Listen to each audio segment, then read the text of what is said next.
Përshëndetje të dashur teleshikues. Rikthehemi sot në një tjetër episod Koha për të folur. Dhe sot me ne në studio është Ariana Bardhi.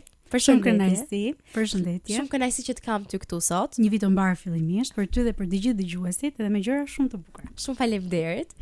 Në fakt ti bën shumë gjëra, por një nga gjërat që ti bën, edhe tema ime sot, është ti flet në publik, pra bën trajnime në lidhje me të rinjt. Parë se të pyes ose parë se të filloj me pyetjet me të gjitha, dua të më tregosh pak historinë tënde, si ke nisur të bësh këto trajnime, a ke pasur pasion në fillim, a ke ndier një nevojë që të rinjt kanë nevojë për këto trajnime sepse i bëjnë mirë, si ka nisur pra historia jote? Në fakt, të bëj një trajnere të folurës në publik ka qenë pasion. Profesioni im i parë është ekonomiste dhe për ta kompensuar kam pasur dëshirë të bëja diçka tjetër. E folura në publik ka lindur si pasion, por edhe si domosdoshmëri. Për shumë vitesh, unë kam qenë menaxhere të folurës, menaxhere e projekteve në të cilën më duhej të flisja, edhe të prezantoja këto projekte përpara donatorëve, përpara publikut në rrjetet sociale, dhe mbaj mend që ka qenë një ditë, kam qenë e mbaj mend edhe qytetin, kam qenë në Himar në Shqipëri, dhe po mendoja dhe thash, okay, çfarë duhet të bëj diçka për të investuar në veten time dhe për të mësuar. Diçka që ta ngrija veten time. Isha mësuar që shkoja shumë në për evente të ndryshme, në për trajnime të ndryshme dhe gjithmonë isha në përmirësim të vetes time. Dhe një ditë të bukur më del ky trajnimi të folurës në publik dhe thash, ky më duhet. Më duhet se do të më ndihmoj pak për këtë gjë që jam duke investuar tani. Aplikoj, në fakt, nuk është se kisha shumë informacion, mbaj mend që ka qenë në zysha në cilën unë kam bërë ka qenë në Indi. Aplikoj edhe fillova fillimisht me një aplikim, me një video prezantimi. Nuk e fitova sepse ishte një konkurs në të cilën ti paraqisi një video dhe pastaj ti duhet të ishe, domethënë pjesa e konkursi, por unë nuk fitova, por vazhdova të qëndroja. Dhe një nga gjërat që asaj i bëri përshtypje, tha si ka mundësi që ti nuk fitove por qëndrove, dhe thash unë kam ardhur për të mësuar dhe për ta zhvilluar këtë aftësi, të cilën doja ta çoja përpara dhe ta mësoja vetë fillimisht. Qartë. Pasi fillova dhe e mësova vetë, ka qenë një proces 2 vjeçar në cilën unë jam trajnuar për veten time, nëpërmjet trajnimeve, por gjithashtu edhe në terren, kur unë dilja dhe prezantoja projekte të ndryshme, kur dilja dhe prezantoja për konferenca pastaj edhe evente të ndryshme, thash ka një domosdoshmëri shumë të madhe për të folur në publik tek njerëzit. Që do të thotë, shikoja që ne nuk flasim siç duhet, nuk e paraqesim materialin siç duhet, dhe pastaj kjo linte vend edhe për shumë, le të themi, keq kuptime. Edhe nuk dukej bukur kur ti e prezantoje, audienca jote nuk merrte atë që doje, kështu ka filluar si një dëshirë për veten time, një domosdoshmëri për të investuar në vete dhe më pas kur ti e ke, dashur pa dashur fillon i skanon dhe pak njerëzit bëhet kështu sëmundje profesionale. E kam shumë parasysh të kuptoj shumë në lidhje me atë aspekt. Pra ti ke një histori, u fute drejt kësaj gjëje me dëshirën dhe me nismën për të mësuar diçka të re dhe dole nga kjo situatë, pra e fituar sepse ndete megjithse u duk sikur nuk po bëje gjë në atë momente. Edhe mendoj që është një shembull shumë i mirë ky që ka ca momente që gjërat nuk shkojnë gjithmonë ashtu siç ne presim ose duam, por nëse rrim dhe jemi të vullnetshëm të mësojmë, me të vërtetë do dalim me fitore. Në vërtet. Ti the që se ke pak faktin që është e rëndësishme që ne të investojmë te vetja jonë. Për të rinj sot, ka shumë të rinj që janë shumë të sikletosur dhe janë me të vërtetë në sikletë të madh kur ata flasin në publik. Pra, mund t'i shohësh që thon, të lutem më bëj çdo gjë tjetër vetëm atë mos më çon sepse kam shumë bezdi të flas në publik. A ka ndonjë tip, mund të them, ndonjë gjë që ti mund ta thuash, mund ta tregosh si mund t'i kalojmë pra këto faza, këto stade të vështira, edhe si mund të mësojmë nga kjo gjë? E kuptoj. Glossofobia quhet frika e të folurit në publik. Dhe le të themi renditet nga frika pas vdekjes, që do të thotë është një frikë shumë e madhe. Përgjatë eksperiencave të mia më ka ndodhur jo vetëm me të rinjt, por edhe me moshat e tjera, kur dalin përpara në sken, le të themi kalojnë dhe bëjnë disa veprime deri në gjendje shoku. Që do të thotë nuk është as pak e lehtë. Vetëm momenti kur ti përmend të tjerëve, kryesisht të rinjve, do të flasësh në publik, ka një lloj stepje mbrapsht. Një tension në ajër, ka një tension, ka një stepje dhe të gjithë thonë, mund të bëj çfarë të duash për atë para unë nuk dal. Vetëm atje mos më ço. Dhe një nga pyetjet që i bëj gjithmonë të rinjve është duhet i gjeni çfarë ju mundon, që do të thotë duhet i gjeni zanafillën për të zgjidhur problemin. Sepse që ti të flasësh në publik ka disa frikra, të cilat janë të brendshme të tona, të cilat janë akumuluar përgjatë viteve. Për shembull, unë kam pasur frikën e gjykimit. Unë nuk doja të dilja aty para sepse unë do gjykohesha nga njerëzit të cilët unë mendoja që kishin një nivel më shumë se unë. Por ajo që është e rëndësishme dhe që unë dua t'ia them dhe ua them shpesh të rinjve të mi nëpër auditorë është, keni parasysh që audienca që është përpara jush pas 5 vitesh nuk do të ketë më rëndësi. Që do të thotë, a do të ketë më rëndësi se çfarë do të thotë dikush pas 5 vitesh? Një që tjetër që unë dua t'ju them është të punoni me mendsinë, që do të thotë, kur dilni aty para është momenti juaj, shijojeni. Mos merrni parasysh se çfarë të tjerë do të thënë, por kapeni momentin edhe shijojeni. Përpara se të futeni dhe të prezantoni një material, duhet dhe është shumë e nevojshme ta përgatisni përpara në shtëpi. Që do të thotë, nuk mjafton vetëm në momentin e fundit, sepse imagjino pak, përpara disa syve që janë duke parë dhe përpara emocioneve, ti do të ngatrohesh dhe asnjëherë nuk do të thuash atë që do të thuash. Po. Kështu që është e rëndësishme që të përgatitemi përpara. Një pikë tjetër shumë e rëndësishme është mos mësoni përmendësh materialin tuaj. Në fakt nga shkolla ne jemi mësuar të mësojmë pak përmendesh. Por imagjino kur ti e mëson përmendesh dhe imagjino përballë këtyre emocioneve dhe të pamësuar me teknikat e të folurës në publik, atë rezultati do të jetë as pak i pëlqyer. Nga ana tjetër, duhet që ne të rithemi disa herë dhe ta lexojmë disa herë materialin që të mos përfundojmë duke lënë gafa. Ne mund të bëjmë gabime, por nuk duhet lëmë gafa të paktën në fjalët që themi, shqiptojmë apo lexojmë. Duke e thënë disa herë në shtëpi, ti krijon disa alternativa të thënurit të këtij materiali. Dhe kur shkon aty para, është e sigurt që vetëm si e ke mësuar në shtëpi nuk do e thuash. Kjo është shumë e vërtetë, është shumë e vërtetë. Prandaj është e rëndësishme që në trur të krijosh disa mënyra të tjera alternative për të ndihmuar veten. Përpara se të ngjitesh në sken, duhet të shkosh ose në sken ose përpara auditorit, është e rëndësishme të shkosh 20 deri në 30 minuta përpara. Që do të thotë, duhet të njihesh pak me ambientin. Ku është vendosur mikrofoni, ku janë vendosur karriget, ku janë vendosur njerëzit, pra të ambientohesh me ambientin përreth, që të mos jetë momenti i parë kur ti hyn dhe ke disa sy që po të shohin dhe pastaj do duash të ikësh mbrapa se do trëmbesh. Duhet të pini ujë, duhet hani ushqime të cilat kanë fibër që të keni fuqi dhe duhet të oksigjenoheni. Pra do të thotë, duhet të merrni frymë, të bëni disa ushtrime frymarrje. Për shembull, mbaje frymar, merr deri në 4, mbaje 2 sekonda, nxjerrë deri në 4 dhe ana sjellta, sepse oksigjenimi i trupit bën që zëri të dalë më i plot dhe mos kemi ato problemet e ngjecjeve të cilat ndodhin her pas here dhe ne i dëgjojmë rëndom. Një nga gjërat që unë vëre kur njerëzit flasin është ne her pas here përdorim të ke parasysh janë këto të zgjatura dhe e bëjnë shumë të bezdisur të folurën kur të tjerët janë duke na dëgjuar. Po, është e vërtetë. Në ato momente është e rëndësishme që kur mbarojmë fjalinë dhe i vendosim pikë të mbyllim gojën ose të marrim frymë.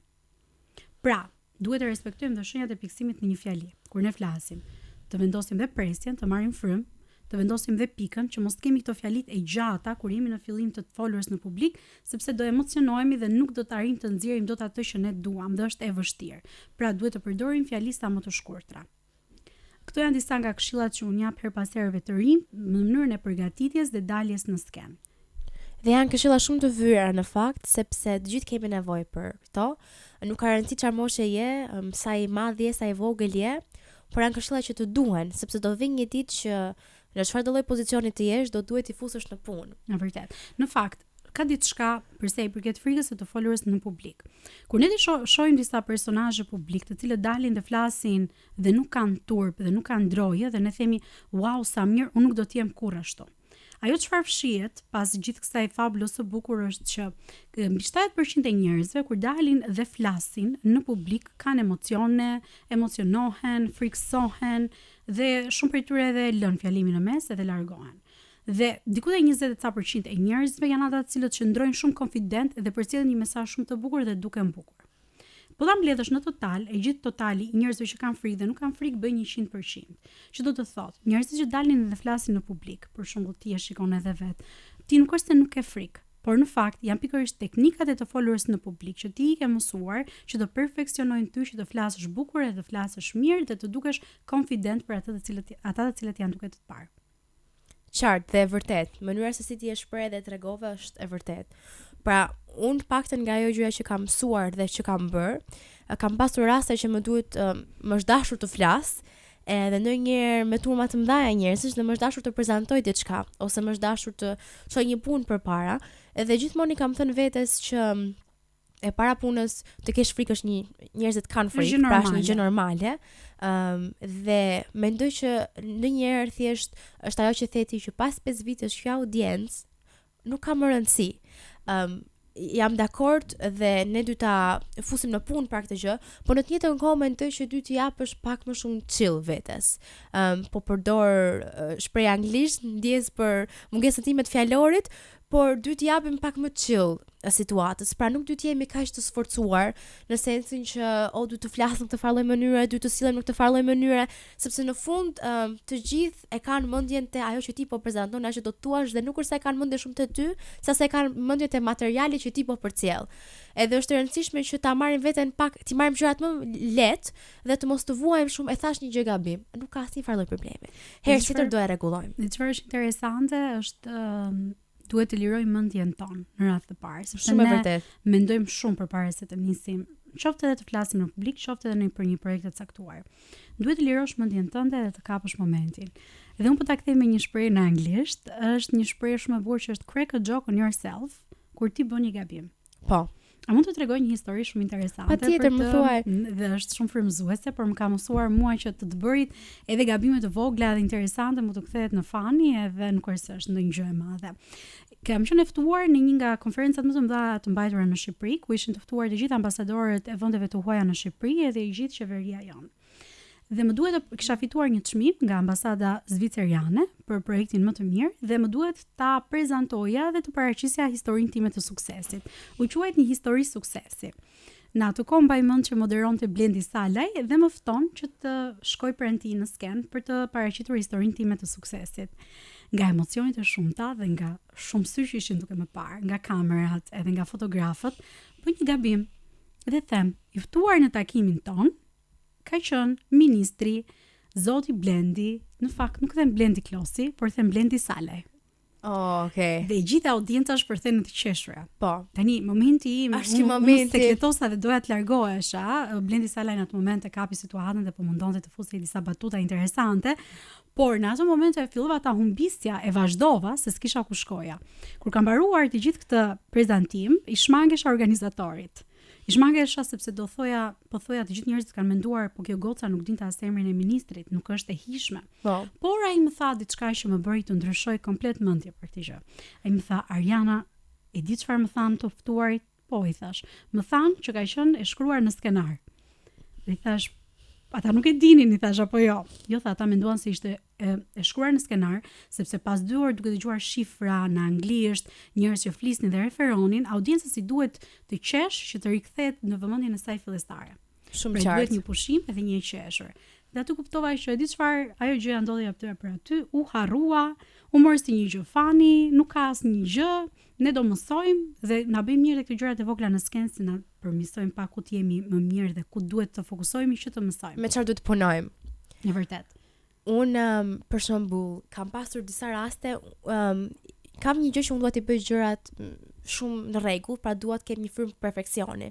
Dhe nëse diçka nuk është në rregull, unë kam tendencën që o do ta rregulloj, do ta bëj ashtu siç duhet. E kam pas gjithmonë këtë gjë.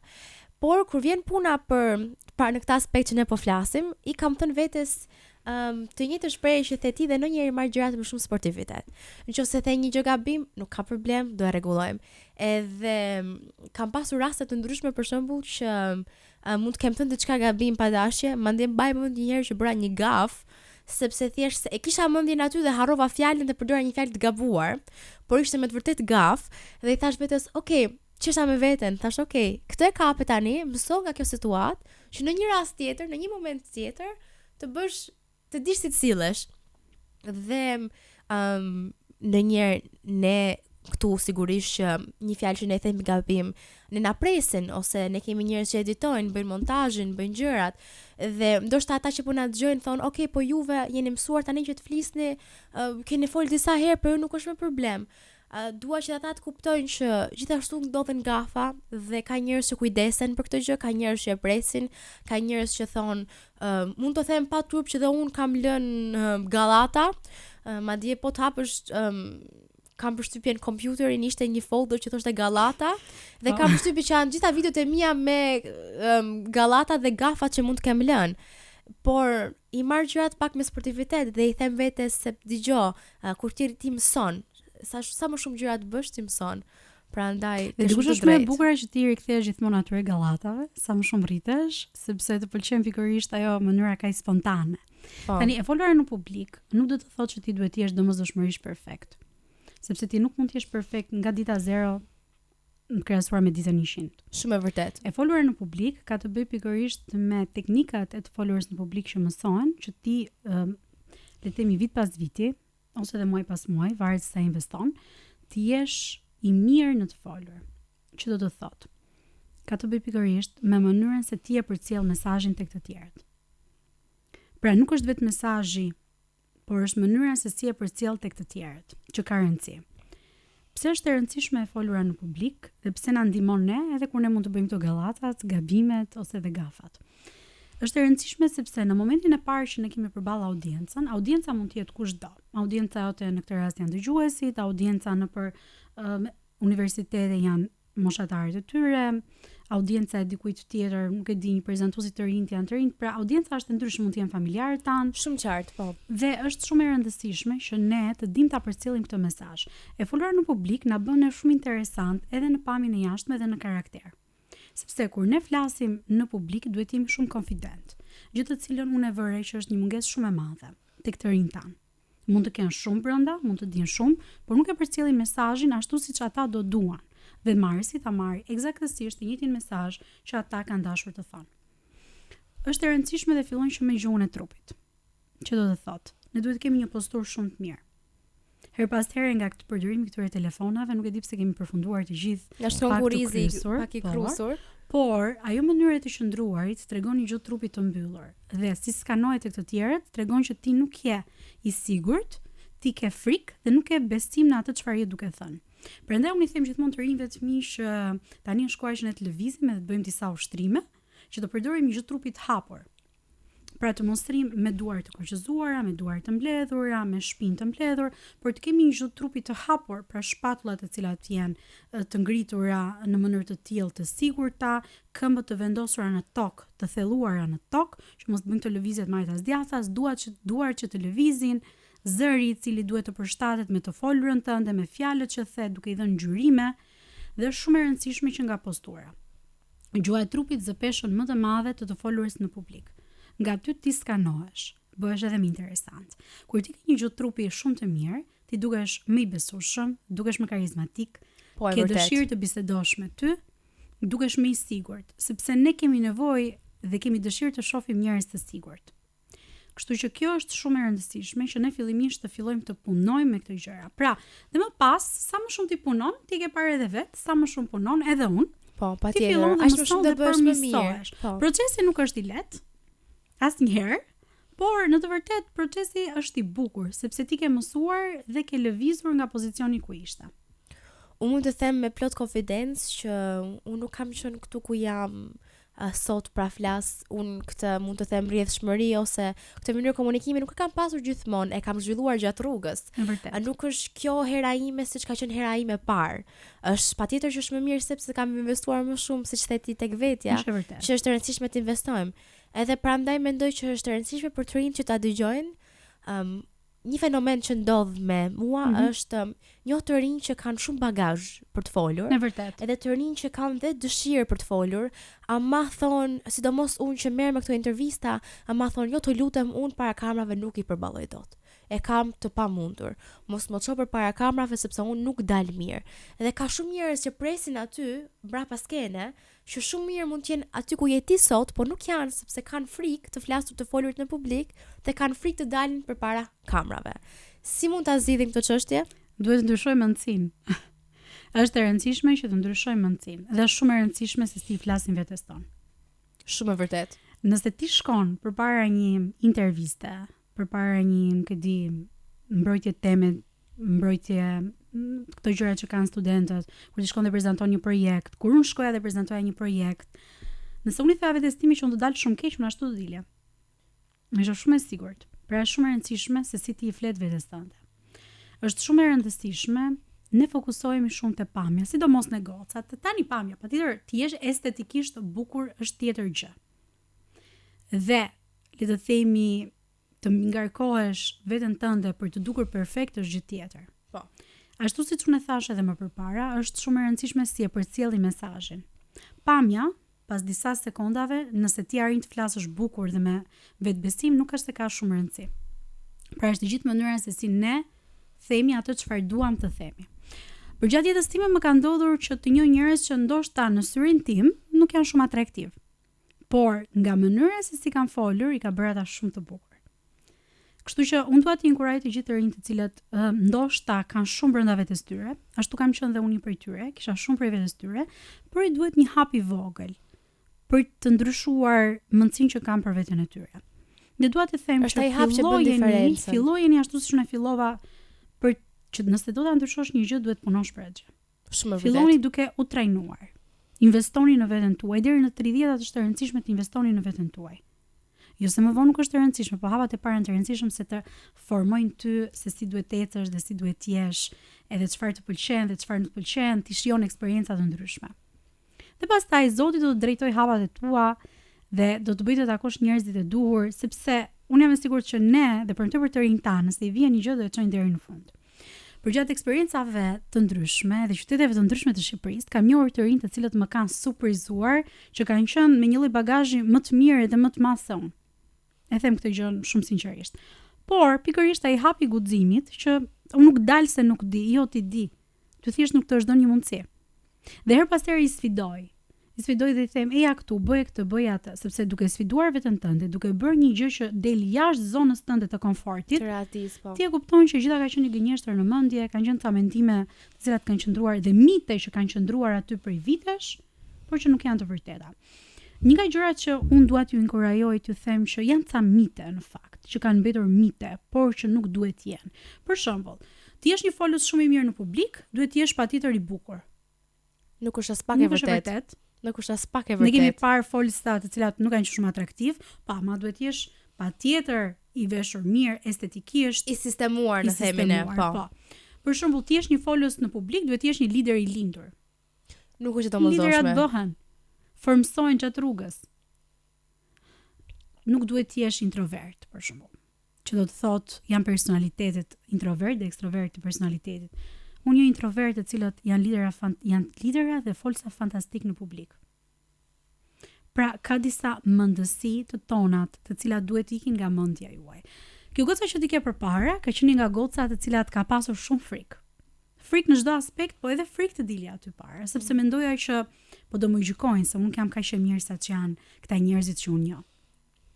Po pikërisht mu desha i hapi dhe thash, e di se është puna se ndonjëherë vjesh edhe përpara situatave të caktuara që je detyruar ta bësh një gjë. Nëse unë dua këtë gjën kaq shumë, atëherë do më duhet ta marr hap edhe ta ndryshoj. A ka qenë lehtë? Po nuk ka qenë as pak e lehtë. Nuk ka bërë që ndonjëherë lehtë. Po ja vlen. Sa herë që ti jep një hap, sa herë që jep një hap, sa herë që përmirësohesh edhe ja vlen. Për shembull, kur unë dilja dhe flisja në fillim përpara të rinjve, që cilët i trajnoja, kisha edhe dyshimet dhe pasiguritë e mia. Patjetër që kam. Po, nga ana tjetër, thoja që shiko, unë jam këtu sepse di disa gjëra më shumë se ata. Dhe kam shumë dëshirë që ato që di, t'ua paraqes atyre në çdo fushë të caktuar. Pra ne kështu duhet ta mendojmë. Duhet të mendojmë që më nuk më është dhënë një mundësi, po do dalet ty para, do e provoj, do e shijoj, edhe nëse gaboj. Mos keni frikë nga gabimet. Keni shumë frikë nga gabimet, po nuk ka asnjë gjë. Edhe nëse gaboj, do e provoj sërish. Dhe ndonjëherë këto gabimet na bëjnë aq mirë se na mësojnë ne që kjo gjë duhet bërë dhe kjo gjë duhet bërë dhe si do e bëjmë më mirë herë tjetër. Këto gabimet në fakt të mësojnë dhe ti jesh i përvulur. Sepse ne shohim shumë njerëz sot që me të vërtetë dalin dhe flasin në publik, ama kanë një arrogancë të tepruar. Dhe këto gabimet të bëjnë të sjellin më këmbë në tokë, themi ne, që dëgjoj se ndodhen edhe gjëra të tilla. Edhe ta Elena në fakt ka dy lloj folsash. Janë folsat të cilat janë të orientuar drejt audiencës dhe folsat të cilat janë drejt orientuar drejt vetes. Jo gjithmonë arroganca e të foluris në publik tregon për personin që është personi. Ndonjëherë njerëzit mendojnë që duke qenë më arrogant janë më cool. Por në të vërtetë, vlerat janë cool. Vlerat nuk dalin asnjëherë nga moda. Prandaj është e rëndësishme që ne të kemi fokusin tonë audiencën dhe të përfshijmë audiencën, sepse mesazhi që ne duam të përcjellim duhet të jetë sa më i thjeshtë dhe më i kuptueshëm. Unë mendoj që flas dhe për të rinjt është gabim të mendosh që kur shkosh herën e parë do jesh perfekt. As nuk ndodh asnjëherë. Edhe nuk ndodh. Edhe kemi ca pritje të parë, ca pritje të mund të them të paralizuar ndaj vetes që kur shkoj atje unë do jem perfekt, do jem më mirë se jo nuk e për të qenë, sepse është hera jote e parë që po del. Jepi vetes pak grace, si themi ne. Jepi vetes pak hir, më kupton? Edhe është hera e parë që po shkon atje dhe ti duhet ja fillosh nga diku. Po nuk e fillove nga diku, nuk mund të arrish në këtë pikë siç ka arritur ti sot, po ti ja fillove nga diku. Ti more një hap, megjithëse nuk ishte rehatshëm në fillim dhe ti dole diku. Unë njoh shumë të rinj siç edhe ti që kanë një bagazh për disa gjëra, kanë flasin, kanë një rrethshmëri të papar. Janë shumë të mirë, mund ta bëjnë këtë punën që po bën ti shumë mirë, këtë punën që po bëj unë shumë mirë. Edhe vazhdimisht i them, të lutem, ndonjëherë kur i kam shoqërinë time i them, bëje për mua. Bëje për mua. Hajde me mua të mësoj një gjë, ose hajde me mua dalim ta tregoj këtë gjë. Dhe dy të inkurajojmë njëri tjetrin në vend që ta ulim njëri tjetrin poshtë. Dhe çfarë ndodh kur e provojnë? Kanë këtë momentin, pse kjo ishte? Po kjo ishte. Ose kanë dy reagime, ose janë të habitur që ka më e lehtë se që mendoja unë, ose thonë ose unë këto se bëj më kurrë në jetën time. Të janë dy reagime. Ajo është me pritshmëritë që ne vendosim se tani jo çdo kush ka dhe dëshirën për të dalë para edhe për të folur, se duhet kesh edhe dëshirën për ta bërë këtë gjë. Nga ana tjetër, duhet të kërkojmë ndihmë. Ne kemi shumë problem të kërkojmë ndihmë. Dhe të kërkojmë përmundësi. Pra, ti nuk mund të mësosh nëse nuk të ndihmojnë të tjerët. Nuk e di pse kohë e fundit tek ne është bërë një lloj mendësie që shikoj se nuk doja dal vet, unë jam bër vet. Askush nuk e dal vet, dhe askush nuk bësh bër vet. Ne kemi nevojë për njëri tjetrin. Është e vërtetë që çdo gjë ne vetë do ta kalojmë, por kemi nevojë për njëri tjetrin. Kemi nevojë të ndihmojmë njëri tjetrin dhe në tregun ton dhe në çfarëdo lloj tregu ka vend për të gjithë. Jam shumë dakord. Kështu që nuk ka një më të mirë se tjetri, një më pak të mirë se tjetri. Nëse keni dëshirë, kapni mundësitë. Investoni në veten tuaj, luftoni për t'i bërë ëndrat tuaja realitet. Kjo ka qenë unë të thash dhe një ëndër e imja. Dhe kisha shumë qef. Më pëlqente shumë të dilja, të flisja, të inkurajoja, të ndaja mendimin tim. Po a ka qenë lehtë gjithmonë, po sa absolutisht që jo. Ka filluar kështu me grupet e vogla, filloja të flisja aty të jepja mendimin tim. Sa po filloj jepja një mendim, tha okay, se e bëra. Ja iku kjo frika. Që do të thot, frika më e madhe ndodhet pikërisht në mendjen tonë. Se ndoshta kur ti del dhe e provon thua, po kjo s'pas ka qenë asnjë gjë. Prandaj është e rëndësishme që të marrim hapin e parë. Por edhe nëse kemi nevojë të kërkojmë ndihmë. Shumë qartë. Ti e preke e the, po unë thua që ta thuash prap, ka vend për të gjithë. Ka vend për të gjithë. Ka gjithmonë vend për të gjithë. Për të gjithë. Ne duhet të fillojmë ta ndihmojmë njëri tjetrin në vend që t'i japim njëri tjetrit telashe ose punë. Ka vend për të gjithë, ka vend për mua, ka vend për ty, ka vend për njerëz të tjerë që duan të bëjnë këtë gjë që po bëj unë dhe ti, është shumë e rëndësishme. Unë desha të të pyesja në fakt, ka shumë të rinj që thonë si të më marrin njerëzit seriozisht. Unë jam një vajzë e re ose një djalë i ri dhe kam diçka për të thënë, ama e kam të vështirë, më shohin të vogël, ndoshta më shohin të vogël me trup, të vogël me moshë dhe nuk e marrin për bazë atë që unë dua t'i them. Unë mund t'i them gjëra edhe më mirë se ta dhe mund të kem një pikën time që dua ta përçoj, ama nuk më merr njëri seriozisht për shkak të moshës që kam dhe për shkak të mënyrës se si dukem. E vërtetë është kjo. E kam, le të themi, vuajtur edhe unë këtë gjë.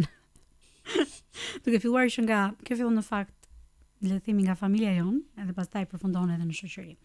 Se janë ca mundësi që duhet ndryshojnë edhe në familjen tonë, edhe në mundësitë e shoqërisë ku ne jetojmë në nivelin makro.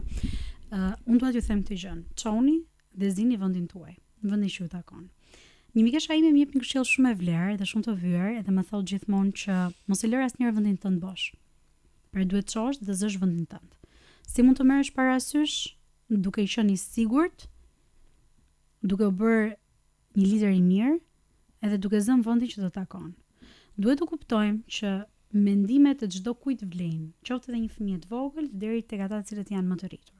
Shumë e vërtetë. Por nëse ti qëndron në hije, nëse ti nuk shkon të marrësh vendin tënd, nëse ti nuk provon, nëse ti nuk trajnohesh ose mëson se të ka ardhur një mundësi, atëherë vendin tënd do ta zgjojë dikush tjetër që ndoshta nuk është kaq më i mirë se ty, por nëse qëndrojmë gjithmonë në hije, atëherë nuk do të ketë asnjë rezultat. Nga ana tjetër, edhe kur të dalim, le të themi në dritë, nuk duhet kemi frikë nga konkurenca. Konkurenca është e mirë nëse e trajton në mënyrën e duhur, sepse të bën të shton, po të rrit, por edhe të bën që ti të investosh, të shtosh ato investimet e tua në veten tënde, edhe ti jesh më i mirë nesër pas nesër. Pra kjo është ideja. Duhet të guxojmë të themi mendimin ton edhe zërin ton. Është krijuar një lloj mendësie tek të rinjt rreth e përqark që thon, po pse unë, ç'ne unë? Jo, ti ka shumë vlerë, sa çka edhe dikush tjetër më i rritur. Por duhet ta hapësh gojën, i them unë, dhe të nxirrni zërin tuaj. Duhet të shkoni dhe të zini vendin tuaj. Po duhet të përgatiteni, se nëse nuk jeni të përgatitur dhe dilni aty para, qoftë edhe për të bërë lidera politik, ne dim shumë mirë që njerëzit do fillojnë pastaj të krijojnë ato gjykimet dhe do të marrë shprehje dhe do të rrishesh pas. Pra, duhet të fillojnë të rinj tan, të lënë pak celularët, edhe rrjetet sociale, edhe të investojnë pak më shumë tek gjërat të cilat janë të nevojshme për ta dhe për shpirtin e tyre. Se pas disa vitesh vetja e tyre do i falenderoj. Kështu që ka shumë mundësi. E di si e bëja unë në fillimet e mia, për shembull, unë kam pas Facebook në atë kohë, se tani nuk kam më. Më duket pak old school. Facebook tani është bërë pak old school. Por kishte një opsion atje events. Dhe unë i hapja këto opsione, dhe aty dilnin trajnime të ndryshme, evente të ndryshme dhe shkoja vetëm. Se nuk isha me kë shkoja, se normalisht shoqet mund të ishin të zëna. Dhe pikërisht nga këto evente, nga këto trajnime, përveç se kam investuar në veten time, kam njohur shoqëri shumë të mirë, të cilët i kam edhe sot. Dhe jam shumë e gëzuar sepse kam pasur përfitime pozitive. Dhe sa më shumë që shkoja, flisja, takoja njerëz, filloja thoja shiko se më duhet edhe kjo, më duhet edhe kjo, më duhet edhe kjo. Dhe prandaj të gjitha këto mblodhen bashkë dhe më thash shiko, më duhet ta bëj këtë gjën, se më duhet ta prezantoj këtë projektin dhe më duhet ta zhvilloj këtë aftësitë e vetja ime. Pra e folura në publik zhvillohet dhe mësohet. Shumë e vërtet. Ti the në fillim në fakt e preke dhe the shumë e rëndësishme dhe ku jemi rritur dhe si jemi rritur. Për shembull në familjen që unë jam rritur në shtëpinë time, gjithmonë fjala jote kishte rëndësi. Nuk ishte ndoshta mund të ishe 5 vjeç, ndoshta mund të ishe 6, ndoshta mund të ishe 10, ndoshta 15, 18, 20, ama kishte rëndësi. Edhe unë kam pas shembullin tim të mirë që shifja mamin tim që tregonte shumë kujdes dhe vëmendje ndaj gjërave që na thonim. Dhe thoshte që Zoti më ka folur shumë herë nga ju sepse unë kam mësuar të dëgjoj prej jush. Edhe njerëzit thonë po se është fëmijë, po dhe fëmijëve u flet Zoti. Po jo se është adoleshent, po adoleshentëve ju flet Zoti. Edhe gjithmonë më ka dhënë mundësinë dhe hapësirën që jam shumë falenderuese, sepse të mos ma kishte dhënë ajo, unë do isha shumë e ngrysur. Nuk do kisha këtë lirshmëri që kam sot, nuk do kisha këtë konfidencë që kam sot, që ato që ti e thua unë po të dëgjoj. Dhe për mua fjala jote ka rëndësi dhe ka peshë. Pra faleminderit që na i the këto detaje të rëndësishme që të rinj të dinë se si të sillen dhe si ta menaxhojnë veten në këto raste të tilla. Është e rëndësishme që kur familja na jep këtë shembull e mirë, edhe un kam pas një shembull të mirë që e kam dhënë mendimin tim, është marrë mendimi im. Por jo me të afërmit e mi, me të afërmit e mi ka qenë një konkurrencë e vazhdueshme që unë të dukesha, se di shumë kush u rinj edhe duhet të dukesh atisha më e mira. Por është e rëndësishme ta përçojmë këtë gjë në shoqëri. Kur ti mëson një vlerë, një element të caktuar, mos e mbaj vetëm për veten tënde. Në fillimet e mia, Elena kam qenë shumë skeptike për ta bërë të folur në publik në Shqipëri. Sepse nuk gjeja një treg të përshtatshëm, sepse unë i thoja që duhet të përmisoni diçka në të folurën tuaj. Në ndërkohë njerëzit ishin shumë indiferentë, mendoj që edhe sot janë akoma indiferent. Dhe thoja po e bëj këtë trajnimin me njerëz të cilët jetojnë jashtë Shqipërisë, me të huaj sepse janë më afrues. Por nga ana tjetër, sa më shumë kalonte koha, mendoja që unë në këtë vendin këtu po jetoj, po investoj, kam dëshirë të investoj, kam dëshirë që këtë kam t'u jap të rinjve, unë jam fokusuar kryesisht tek të rinjt, sepse mendoj që themi duhet një mundësi, që ndoshta atë që nuk e kanë mësuar në familjen e tyre, në rrethin shoqëror, ta mësojnë nga dikush tjetër. Dhe Zoti më ka vënë në zemër këtë gjë, edhe sa herë që shkoj dhe i trajnoj, dhe sa herë që ata dalin nga i trajnim, kanë një lloj drite dhe shkëlqimi tjetër se mësuan një gjë të re, dhe ndoshta thyen një prang frike, siç e quaj edhe unë. Shumë e drejtë, edhe ajo që thotë ti ka shumë elemente të vërteta brenda, por jam e lumtur që edhe ti siç na the vetë ke thyer ato akull dhe ne ke marrë ato hapin përpara. Ne ndërsa po flisnim, ti më the që kishe një mesazh për të thënë të rinjve. Po. A do ta ndash me ne të lutem? Po. Kam shumë dëshirë të ndaj një mesazh me të rinjt, edhe duhet t'ju them çdo kujt që është më e rëndësishme të investoni në veten tuaj. Të mos keni frikë të bëni versionin tuaj më të mirë. Nëse mendoni që jeni vetëm, nuk jeni vetëm. Zoti është aty me ju 24/7. Unë nuk e di gjendjen në të cilën ju ndodheni aktualisht, nuk e di se çfarë po kaloni aktualisht, por dua t'ju them që nuk jeni vetëm. Dhe gjëja e zgjuar që mund të bëni në këtë kohë është të besoni në të dhe të ktheni syt nga ai.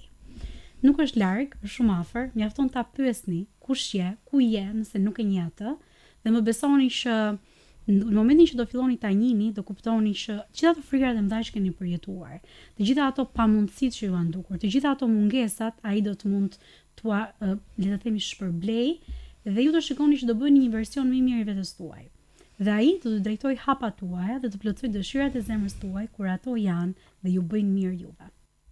Shumë faleminderit që ndave me ne dhe ke thënë një gjë shumë të vërtet, shumë të duhur, është me të vërtet një inkurajim dhe një mesazh për të rinjt. Faleminderit ty. Në studemi ti je shumë e vlefshme, ti e di që un kam një soft spot për ty. E kam pasur gjithmonë. Kështu që jam shumë e lumtur që ti je shembulli i këtyre të rinjve që dikur nuk kanë qenë, por kanë marrë vendimin që ta hedhin një hap përpara dhe sot ti je ulur këtu, edhe sot ti po na tregon se si ta kemi body language, e si duhet sillemi, e si duhet flasim. Kështu që shumë faleminderit, je shumë e kim për zemrën time. Gjithashtu. Ne jam shumë e gëzuar që të njoh edhe që ti ke ecur edhe do ecësh shumë. Dhe jam shumë e gëzuar për dritën që ke dhe jam shumë e lumtur që ti jep mundësinë të gjithëve që të mund të provojnë këtë gjë e bukur edhe interesante. Faleminderit. Shumë faleminderit. Faleminderit gjithashtu dhe ju që po na ndiqni. Shpresoj që ta keni shijuar këtë emision, këtë program. Lutem që të keni kaluar një javë sa më të mirë dhe do ju mbajmë vazhdimisht në lutje. Ne bashkë do të shihemi radhës tjetër. Mirupafshim.